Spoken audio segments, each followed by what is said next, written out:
za posao, ukoliko ste počeli da radite na novom poslu, kakva je tu energija, šta se tu dešava.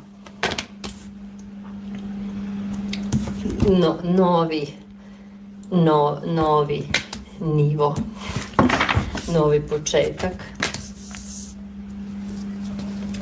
Posmatraju vas šta je to što znate, pokažite što znate, dobronamerni su prema vama.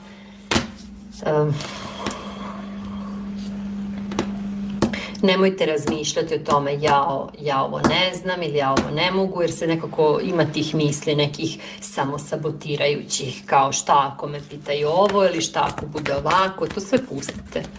To sve pustite i idite sa tom energijom da je to vaš život, da vi ovde stvarate, da vi ovde kreirate, da vi ovde donosite to što trebate da... Ovde malo se osjeća nekako sumnja u sebe. Pokažite ko ste, eto. Imajte otvorene uši i oči da vidite gde vi možete ponuditi svoje znanje, gde možete reći evo ja imam rešenje, ja znam kako, jer oni vas ne poznaju dovoljno i ovde samo nekako se osjeća malo da je potrebno da poraditi na samopouzdanju, inače ovo je dobro.